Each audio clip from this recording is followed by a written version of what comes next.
UP में BJP के नए प्रदेश अध्यक्ष के लिए 14 दिसंबर को होगा चुनाव। दिल्ली में अमित शाह के घर पर हुई बैठक में तारीख हुई तय। अमित शाह के घर मंथन में पार्टी अध्यक्ष जेपी नड्डा और संगठन महामंत्री वीएल संतोष हुए शामिल। चुनाव के लिए 13 दिसंबर को विनोद तावड़े और पीयूष गोयल जाएंगे लखनऊ। पीएम मोदी की अमेरिका के राष्ट्रपति ट्रंप से हुई फोन पर बातचीत। रणनीतिक साझेदारी को मजबूत करने पर हुई चर्चा। पीएम मोदी और ट्रंप के बीच ऊर्जा, रक्षा और सुरक्षा के क्षेत्र में सहयोग बढ़ाने पर हुई बात। क्षेत्रीय और वैश्विक घटनाओं पर भी हुई चर्चा। पीएम मोदी ने ट्रंप के साथ हुई बातचीत को बताया सार्थक। कहा, भारत और अमेरिका ग्लोबल शांति और स्थिरता के लिए मिलकर करेंगे काम। यूपी समेत देश के 6 राज्यों में एसआईआर की डेडलाइन बढ़ी। यूपी में 26 दिसंबर फॉर्म भरने की आखिरी तारीख। गुजरात और तमिलनाडु में 14 दिसंबर की डेडलाइन।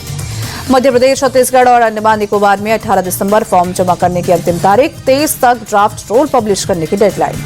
यूपी के मुख्य चुनाव अधिकारी के मुताबिक राज्य में एसआईआर का काम 99% पूरा। अभी करीब 2 करोड़ 91 लाख फॉर्म जमा होने बाकी। पश्चिम बंगाल की वोटर लिस्ट से 58,08,202 वोटर के नाम हुए बाहर। चुनाव आयोग के मुताबिक करीब 24,18,000 वोटर की मौत। पश्चिम बंगाल में एसआईआर के दौरान 12,01,462 लोग अपने पते पर नहीं मिले। 19,93,087 वोटर दूसरी जगहों पर हुए शिफ्ट। 1,37,575 वोटर फर्जी पाए गए। पश्चिम बंगाल में 16 दिसंबर को वोटर लिस्ट का ड्राफ्ट पब्लिश किया जाएगा। लिस्ट में शिकायत की जांच के बाद चुनाव आयोग फाइनल लिस्ट तैयार करेगा। एसआईआर के खिलाफ पश्चिम बंगाल की नादिया में ममता बनर्जी की रैली। ममता ने असम में एसआईआर न होने पर उठाए सवाल। कहा, वहां बीजेपी का राज, इसलिए एसआईआर नहीं होगा क्या। ममता बनर्जी का विवादित बयान। कहा, अगर लिस्ट से नाम काटा गया तो उन्हें छोड़ना मत। महिलाएं रसोई के औजारों के साथ तैयार रहें। पश्चिम बंगाल में नेता प्रतिपक्ष सुवेंदु अधिकारी की घुसपैठियों पर 2 टूक। एक भी डिटेंशन कैंप नहीं रहेगा। हम बांग्लादेशी घुसपैठियों को भगा देंगे। सुवेंदु अधिकारी बोले, हर भारतीय यहाँ रहेगा, चाहे हिंदू हो या मुसलमान, लेकिन एक भी बांग्लादेशी मुसलमान यहाँ नहीं रहेगा। कांग्रेस के वरिष्ठ नेता और पूर्व केंद्रीय गृह मंत्री शिवराज पाटिल का निधन। 91 साल की उम्र में लातूर में ली अंतिम सांस। 1991 से 1996 तक लोकसभा के अध्यक्ष थे शिवराज पाटिल। पंजाब के राज्यपाल और केंद्र शासित प्रदेश चंडीगढ़ के प्रशासक भी रहे। पूर्व गृह मंत्री शिवराज पाटिल के निधन पर प्रियंका गांधी ने दुख जताया। कहा, उनका जाना कांग्रेस परिवार के लिए अपूर्ण क्षति। ब्राह्मण बेटियों पर विवादित बयान मामले में मध्य प्रदेश के आईएएस अफसर संतोष वर्मा पर गिरेगा। सीएम मोहन यादव बर्खास्तगी के लिए केंद्र सरकार को भेजेंगे प्रस्ताव। सीएम मोहन यादव ने आईएएस संतोष वर्मा के बयान पर सख्त रुख अख्तियार किया। आईएएस वर्मा को उप सचिव कृषि विभाग सहित तमाम प्रभार से हटाया गया। आंध्र प्रदेश में बड़ा सड़क हादसा। गहरी खाई में गिरी बस। 9 लोगों की मौत, मृतकों की संख्या बढ़ने की आशंका।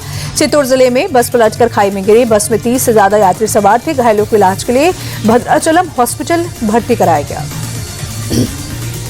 चित्तौड़ बस हादसे पर पीएम मोदी ने दुख जताया। प्रधानमंत्री राष्ट्रीय राहत कोष से मुआवजे का ऐलान। मृतकों के परिजनों को 2-2 लाख और घायलों को 50,000 की आर्थिक मदद।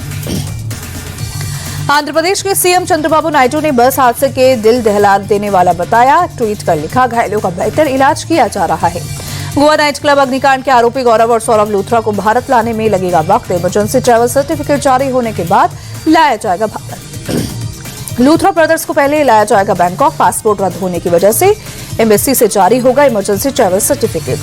झारखंड के धनबाद में 2 दिन से जारी गैस रिसाव। अंडरग्राउंड खदान से निकल रही जहरीली गैस से अब तक 2 महिलाओं की मौत। Central mine planning and design institute limited ने केंदुआटिया में ड्रोन से मापी गैस की स्थिति। 15 से 20 दिन में आएगी रिपोर्ट। विशेषज्ञों ने केंदुआटिया के प्रभावित इलाकों को असुरक्षित घोषित किया। बीसीसीएल ने लोगों से बिलगड़िया में शिफ्ट होने की अपील की। दिल्ली को आज भी जहरीली हवा से राहत नहीं। अक्षरधाम इलाके में बहुत खराब श्रेणी में AQI 354 दर्ज। दिल्ली के गाजीपुर इलाके में भी छाई स्मॉग की परत। बहुत खराब श्रेणी में AQI 386 दर्ज। यूपी के अलीगढ़ में चोर की पिटाई का वीडियो वायरल। मोबाइल चोरी करने के आरोप में पिटाई। एमपी के बालाघाट में सुरक्षा बलों को मिली बड़ी कामयाबी। 43 लाख के इनामी 2 नक्सलियों ने किया सरेंडर। दिल्ली के शादरा में एक शख्स को बाइक सवार बदमाशों ने मारी 3 गोलियां। गंभीर रूप से घायल शख्स अस्पताल में भर्ती। मुंबई के मस्जिद बंगर इलाके में कोटक भवन इमारत का एक हिस्सा ढहा। हादसे में एक की मौत, 2 लोग घायल। उज्जैन के प्रसिद्ध श्री महाकालेश्वर मंदिर में सुबह सुबह की आरती। हनुमान अष्टमी के अवसर पर हुई विशेष भस्म आरती। भारत की T20 में रनों के लिहाज से घर में सबसे बड़ी हार। न्यू चंडीगढ़ में साउथ अफ्रीका ने 51 रन से दी मात। वहीं सीरीज में 1-1 से बराबरी की। छत्तीसगढ़ के जगदलपुर में बस्तर ओलंपिक का आगाज। 11 खेलों में बस्तर संभाग के करीब 3,500 खिलाड़ी लेंगे हिस्सा। एमपी मैरीकॉम ने बस्तर ओलंपिक के आयोजन पर खुशी जताई। कहा, आदिवासी युवाओं के लिए बस्तर ओलंपिक शानदार मंच है।